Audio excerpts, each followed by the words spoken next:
Welcome back नाज़रीन। ख़बरुनि जी शुरूआत कंदासीं हिन अहम ख़बर सां। वफ़ाक़ी हुकूमत PTI जे लॉन्ग मार्च काफ़िलनि खे मुख़्तलिफ़ हंधनि ते रोके वरितो आहे। लाहौर जे बती चौक ते PTI कारकुननि पारां रुकावटूं हटाइण तां चकरिन सबब इलाक़ो मैदान जंग बणिजी वियो आहे।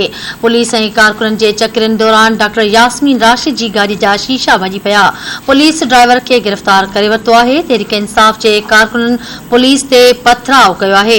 पुलिस पारां मछलियल कारकुननि ते शैलिंग करे ॻोढ़ा आणींदड़ गैस जो इस्तेमाल कयो वियो आहे। खे आगाह कंदा हलूं, कारकुननि रावी पुल वटि बि रुकावटूं हटाए छॾियूं आहिनि।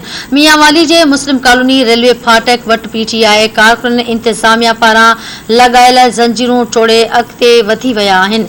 इस्लामाबाद में D चौक ऐं रेड ज़ोन वारनि इलाक़नि जो कंट्रोल रेंजर्स ऐं FC जे जवाननि संभाले वरितो आहे।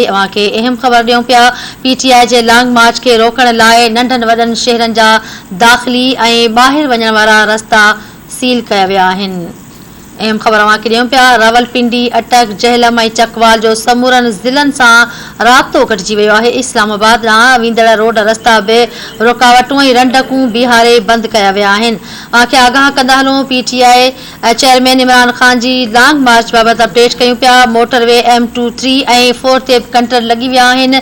GT रोड ऐं दरियाए जहलम ऐं चनाब वारा रस्ता बंदि कया विया आहिनि, जॾहिं त इंतज़ामिया बस अॾा बि बंदि करे पब्लिक ट्रांसपोर्ट बंदि कराए छॾी आहे। आगाह कयूं पिया। पुलिस तरफ़ां काफ़िलनि जे अॻुवाणी कंदड़ यास्मीन राशिद जी गाॾीअ जो घेराव कयो वियो। संदसि गाॾीअ जी विंड स्क्रीन तोड़ी वई आहे। यास्मीन राशिद खे घेरो करे तोड़े निकिरी वई आहे, जॾहिं त लाहौर जे ऐवान अदल ॿाहिरां पुलिस ऐं PTI कारकुननि आम्हूं साम्हूं थियण सबब अहलकार ऐं कारकुन हथे पइजी विया।